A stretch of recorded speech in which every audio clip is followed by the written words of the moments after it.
Okay, for the web development and web content management class, this is the introduction to web development.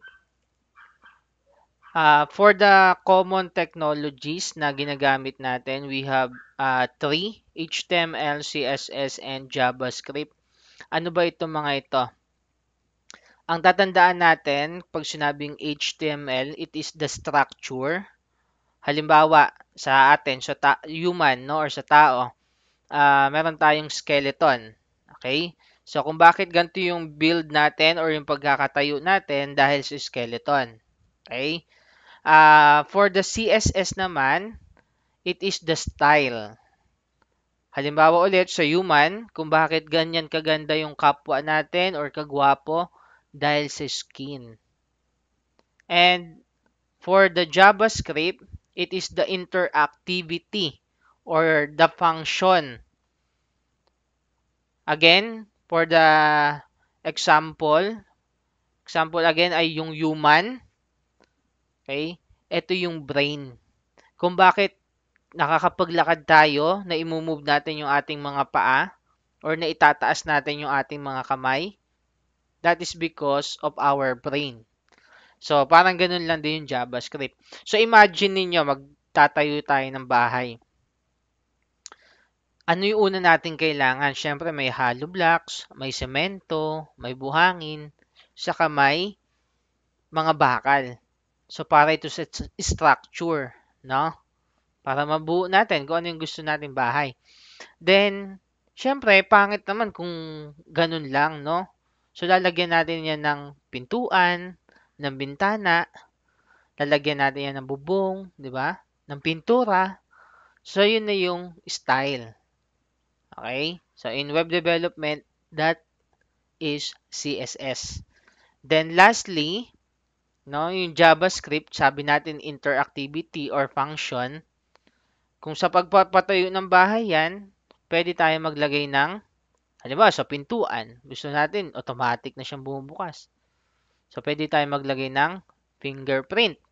So, pag tap mo nung finger mo, di ba?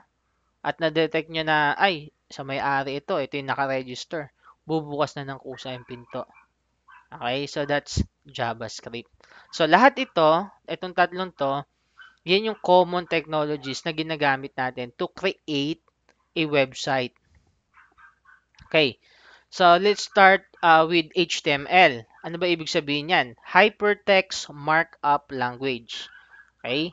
So sabi dito, it is the foundation of all website. Ibig sabihin, yung mga website na nakikita nyo like Facebook, YouTube, Instagram, no, and so on, ay gumamit ng HTML.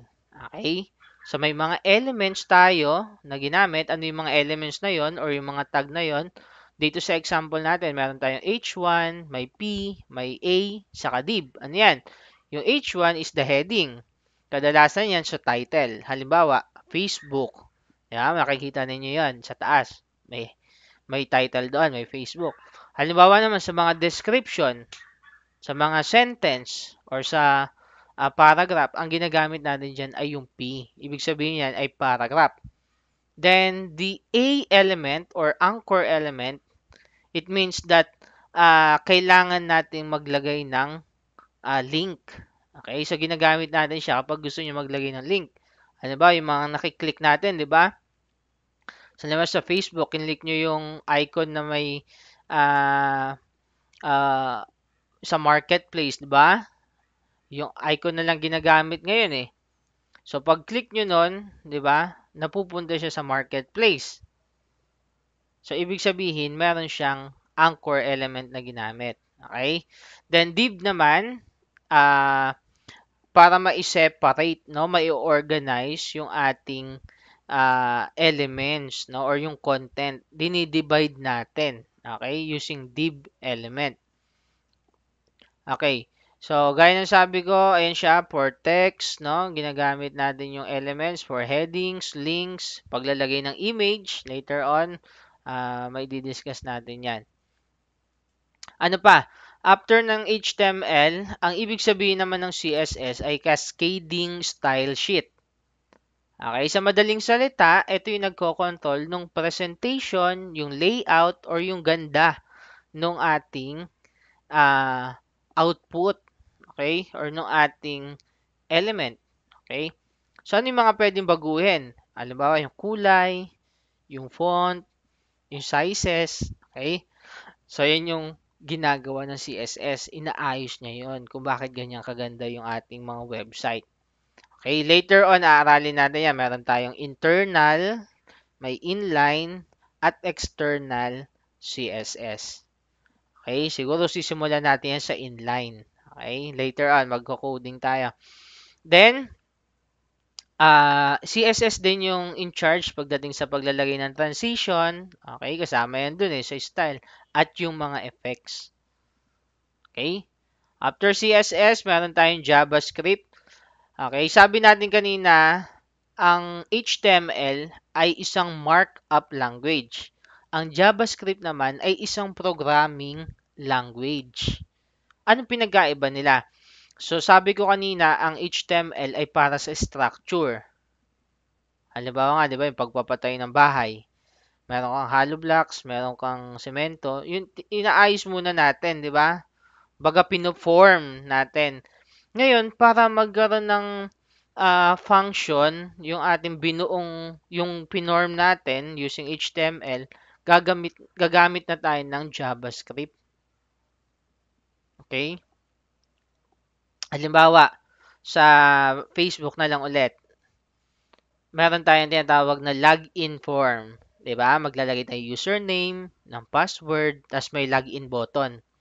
Kung bakit gumagana yung login button, dahil yun yung naka-code, okay, doon sa kanya using JavaScript na kapag pinindot ko tong button na to at tama yung username and password, diretso sa newsfeed. At kapag mali, may lalabas na wrong username or password. Okay? So, yun yun. Ginagawa yan ng programming language or ng JavaScript. Okay? So, yun yung tatandaan natin. Ulitin, ang HTML, okay, ay para ma-build, okay, yung structure, yung CSS para malagyan ng style, no? At yung JavaScript naman para malagyan ng function. So, kailangan talaga natin itong tatlo na to para makabuild tayo ng magandang website. Ano yung mga halimbawa ng website? Okay, meron tayong tinatawag na online shopping website. Ano yung online shopping website? Ito yung mga Lazada, Shopee, di ba? So, yun. Ano yung example natin ng HTML doon? Halimbawa, nag-search kayo about computer, components ng computer. So, lalabas lahat doon ng components.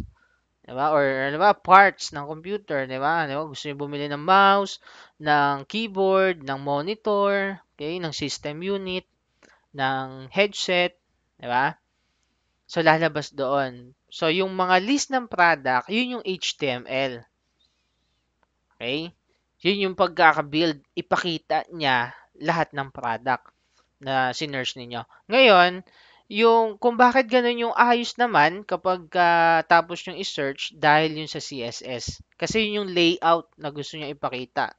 No? Ganun yung kulay, di ba? Ganito yung font, ganito yung spacing. Okay? So, dahil yun sa CSS.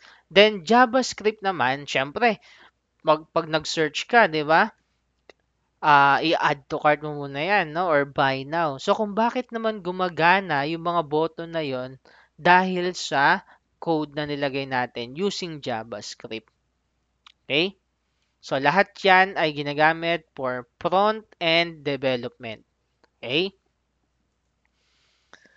Next, bakit natin kailangan aralin ito? Bakit siya nasa curriculum ninyo? No? Alam naman natin na during this 21st century, napakabilis ng pag-evolve ng technology. And palagi nating nakikita itong mga website, no? Halos lahat na ginagamit natin, mga AI like ChatGPT, di ba? Sa website yan. Diba? Facebook, website yan. YouTube, website yan. TikTok, di ba? Website yan. So, itong mga ito, di ba?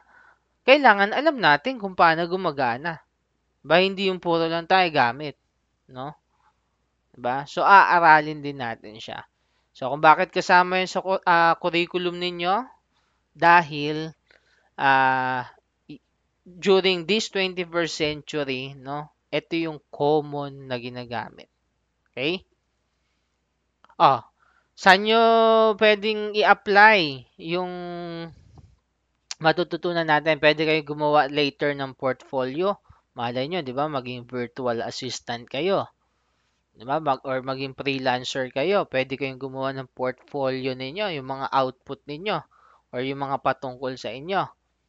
Or pwede rin naman na magkaroon kayo ng business. No? Halimbawa, milk tea business. Pwede kayong gumawa doon ng ordering website. Di ba? Doon na nila makikita lahat ng products ninyo or lahat ng flavors, di ba? At doon na rin sila mag-order. Okay? Ano pa? No? O, pwede rin naman na yung mga hilig nyo lang. Di ba? Ano ba? Yung mga student ko last time, ang nagmo-modeling kasi siya, no? So, gumawa siya ng mga patungkol dun sa modeling niya. Okay? Yung mga naging event nila, mga promo sa ah, pagtuturo ng modeling, no? So, yun yung ginawang website ng aking previous student, no? Ayan. So, pwede yun. Okay? Pag-isipan nyo na ngayon kung ano yung gagawin ninyong website. Ayan. So, in summary, itong tatlo na to ay kailangan natin to create a modern website